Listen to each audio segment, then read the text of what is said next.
Bonjour à tous, ravi de vous retrouver pour le traitement d'une nouvelle question. Aujourd'hui, on va s'intéresser à la licence, mais je dirais que si vous visez un master, ça peut vous intéresser. Et au-delà de ça, si vous visez un diplôme, vous aurez accès à la méthodologie de recherche, de compréhension et de sélection d'expérience dans le cadre d'une VAE que vous pourrez ensuite répliquer sur votre diplôme. Alors, la question me vient de Carole. Carole qui vise une licence sciences de l'éducation. La question, c'est: serait-il possible de nous présenter une trame du dossier professionnel à constituer pour la licence? Je vous remercie d'avance. Alors, Carole, ce qu'il faut savoir, c'est qu'il n'y a pas de trame commune dans les universités. Ça, c'est aussi quelque chose qui, possiblement, je l'espère, sera réglé une bonne fois pour toutes dans le cadre de la réforme qui arrive là sur la VAE. C'est-à-dire que si l'écrit peut s'apparenter, je dirais, identique selon les universités, en tout cas les attentes par niveau de diplôme, souvent, il y a deux types d'écrits, et c'est ce qu'on va voir maintenant. Il y a un écrit libre à construire de A à Z de type mémoire, c'est-à-dire que il faut construire votre plan. Donc là, ça part de votre expérience et il n'y a pas de plan spécifique. L'idée, c'est de partir de votre expérience et de construire votre plan avec ce que vous allez nous proposer. Ou sinon, il y a une trame fournie par l'organisme certificateur où là, vous devez ventiler votre expérience dans la trame imposée, dans la structure imposée par votre université. Et là, en l'occurrence, il y a de tout. Pour avoir accompagné pas mal de candidats sur les licences et les masters, j'ai pas vu une trame qui se ressemble entre universités. Quand on est sur un écrit libre, c'est un peu plus facile, je dirais, puisque vous construisez tout, et donc la réflexion est, je trouve, plus libre. C'est plus facile de partir de rien, alors que possiblement ça peut être plus dur, que de se forcer à mettre sa réflexion dans une trame qu'on n'a pas forcément pensée et qui parfois manque de souplesse et de logique. Au niveau de la méthode de travail, en revanche, ce que je peux vous dire, et le but c'est quand même de vous aider, donc j'ai été regarder un peu votre diplôme et son exigence, ses attendus en termes de compétences. La méthode de travail qui va vous aider à rédiger votre dossier de VAE, c'est déjà de mettre à plat votre expérience et d'isoler celle qui est en lien avec la licence. Le reste pourra vous permettre de vous raconter dans la partie introductive de votre dossier pour présenter vos motivations et votre projet professionnel autour de la VAE, mais il n'y aura pas grand intérêt à retenir ces expériences puisqu'elles ne sont pas en lien par la suite avec le diplôme et les compétences attendues dans votre licence. Ensuite, il y a un travail sur votre référentiel à mener.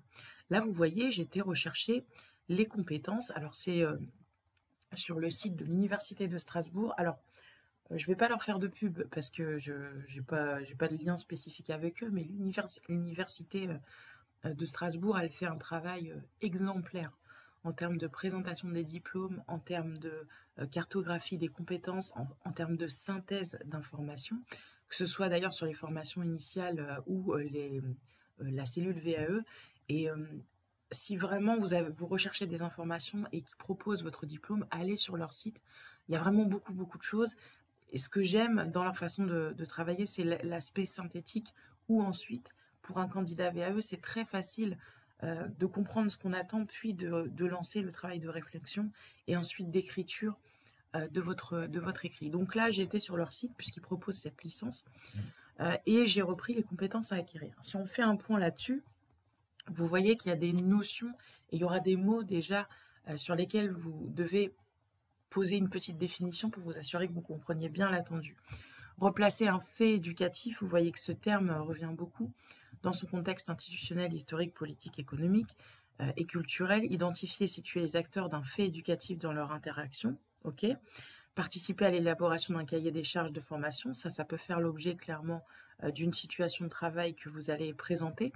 Identifier et mobiliser les principaux concepts permettant de décrire et d'analyser un fait éducatif. Là encore, on retrouve ce petit mot-clé.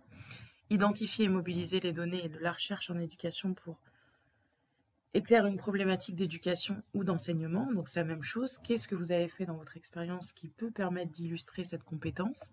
Mettre en œuvre les outils et les méthodes d'analyse adéquates pour traiter une problématique d'éducation ou d'enseignement. Et enfin, mettre en œuvre l'analyse des situations d'apprentissage en référence aux principales conceptions pédagogiques et aux contraintes des techniques de l'information et de la communication.